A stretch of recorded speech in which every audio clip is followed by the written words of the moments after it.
Assalamualaikum warahmatullahi wabarakatuh. Selamat pagi, selamat siang, selamat sore, dan selamat malam. Perkenalkan, kami dari salah satu perwakilan kelompok 11 IPA 1 yang akan menjelaskan materi PKWU semester 2 tentang perhitungan titik impas break-even point.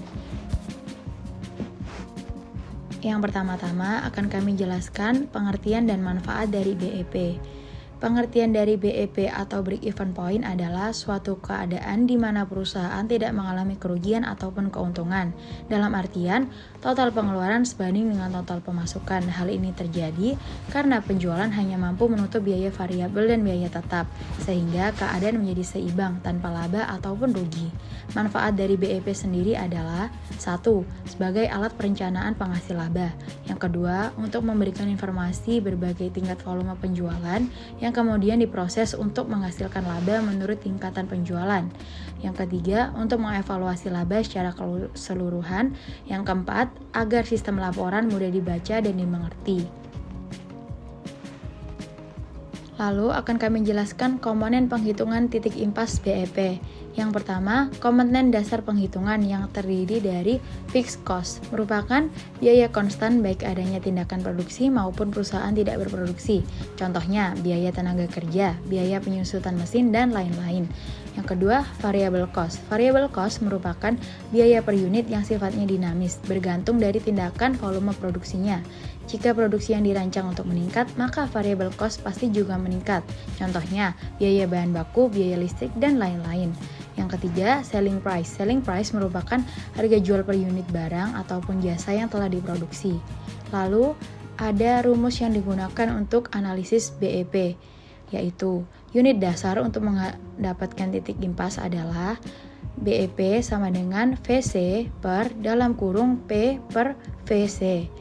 Lalu dasar penjualannya, nilai rupiah yang harus diterima untuk mendapat titik impas adalah VC per dalam kurung 1 dalam kurung VC per P tutup kurung.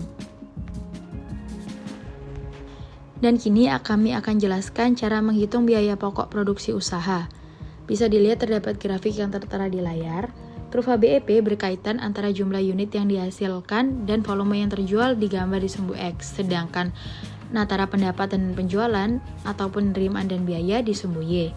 BEP terjadi apabila pendapatan dari penjualan TR berada di titik keseimbangan dengan total biaya VC. Biaya tetap FC adalah variabel yang tidak berubah. BEP dapat dihitung dengan dua cara, yaitu 1. BEP penjualan dalam unit yang menggambarkan produk minimal yang harus dihasilkan pada perusahaan agar tidak rugi. Rumus BEP unit adalah FC dibagi P min VC. Sedangkan yang kedua, BEP rupiah adalah penggambaran total penerimaan produk dengan kuantitas saat produk BEP. Rumus BEP rupiah yaitu FC dibagi 1 min VC per TR.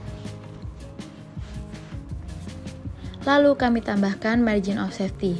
Margin of safety merupakan batas aman sampai sejauh mana volume penjualan yang dianggarkan dapat diturunkan agar perusahaan tidak mengalami kerugian. Berikut kami berikan contoh perhitungan BEP. Dengan tabel di atas, kami peroleh BEP rupiahnya Rp9.433.962. Sedangkan BEP unit produk A 10.000 unit.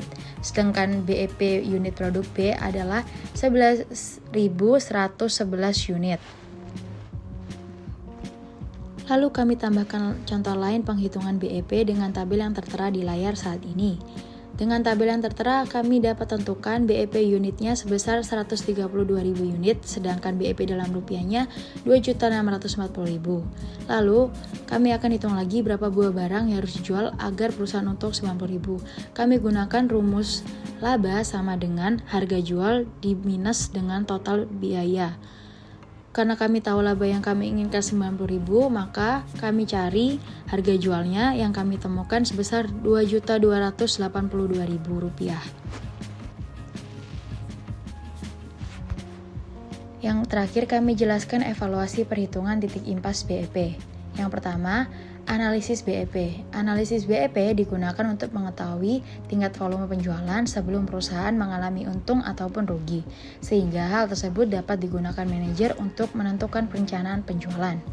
Tujuan perencanaan penjualan sendiri yaitu mengetahui jumlah satuan unit yang akan diproduksi oleh perusahaan sesuai dengan kemampuan perusahaan untuk menjualnya dan dapat menentukan laba yang diinginkan perusahaan.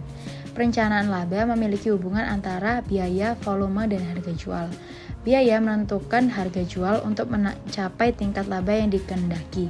Harga jual mempengaruhi volume penjualan, sedangkan volume penjualan mempengaruhi volume produksi. Sekian dari kelompok kami yang beranggotakan saya, Aurelia Ransi Rahmadi absen 5, Erina Bila Putri absen 10, Hafiza Rizky Airline absen 13, dan Yomi Fauzia Salsabila absen 35. Mohon maaf jika ada salah kata atau salah teknik. Wassalamualaikum warahmatullahi wabarakatuh.